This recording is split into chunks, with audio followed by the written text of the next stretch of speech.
பரபிரம்மா தஸ்மை ஸ்ரீ குருவே நமஹ. ஆலினால் அழகாபுரம் நேயர்களுக்கு வணக்கம். நான் பத்மா ராகவன்.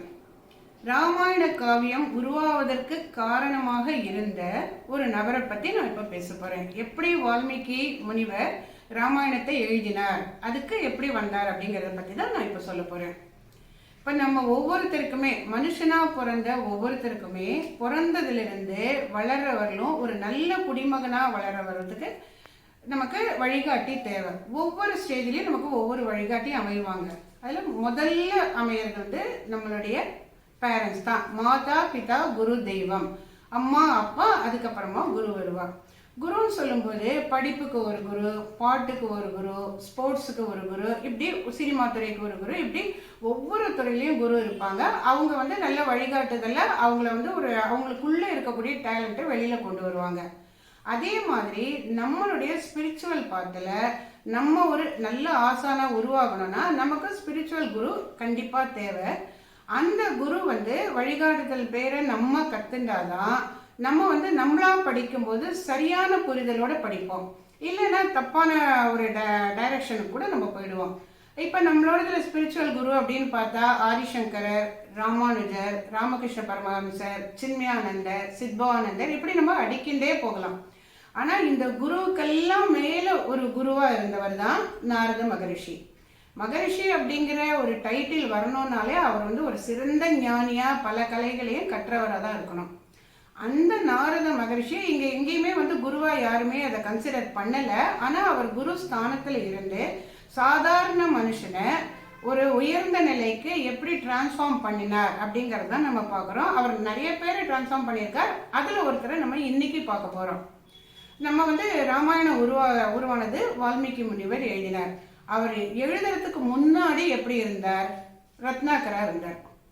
ஒரு நாள் நாரதர் நடந்து வந்துருந்தாராம். ஒரு காட்டு வழியா நடந்து வந்துருக்கார்.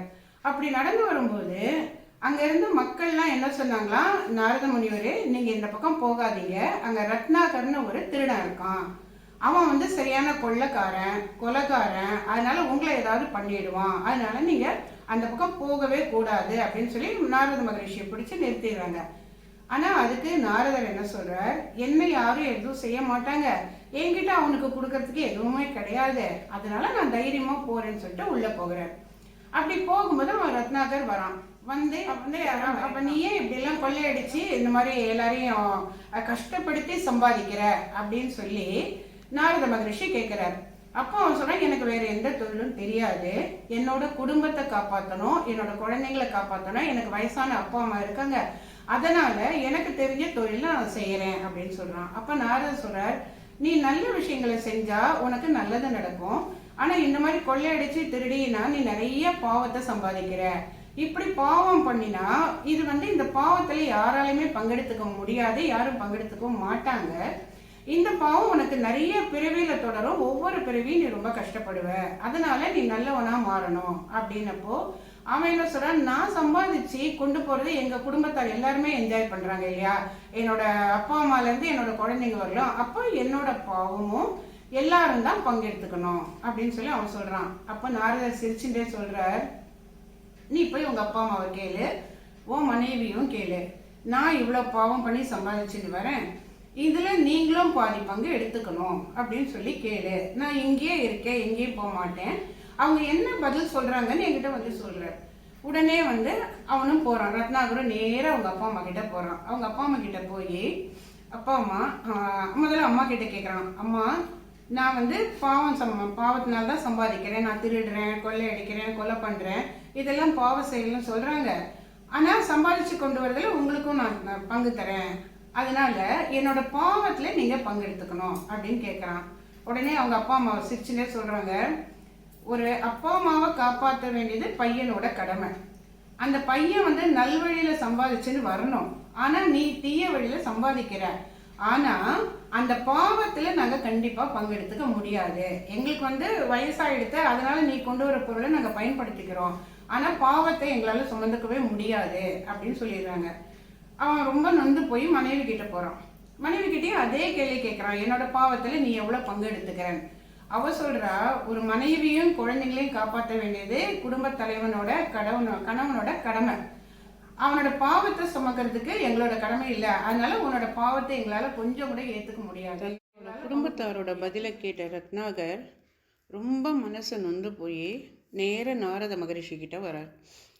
மகரிஷி, என்னோட குடும்பத்தார் யாருமே என்னோட பாவத்தில் பங்கேற்றுக்க மாட்டேன்னு சொல்லிட்டாங்க. அதனால எனக்கு இதுலேருந்து பிராயச்சித்தம் வேணும், என்னோட பாவத்தெல்லாம் போக்குறதுக்கு ஒரு வழி சொல்லுங்க அப்படின்னு கேட்குறான். அப்போ நாரதர் சொல்ற, நீ ராமநாம ஜபத்தை பண்ணு, ராம ராம ராமன் சொல்லிகிட்டே இரு, அந்த ஜபம் உனக்கு உன்னோட பாவத்தெல்லாம் குறைக்கும் அப்படின்னு சொல்கிறார். உடனே அவன் சொல்கிறான், நான் காட்டுவாசி, எனக்கு அதெல்லாம் தெரியாது, சொல்ல வராது அப்படிங்கிறான். அப்போ நாரதர் ஒரு மரத்தை காமிச்சு, அது என்ன அப்படின்னு கேட்குறார்.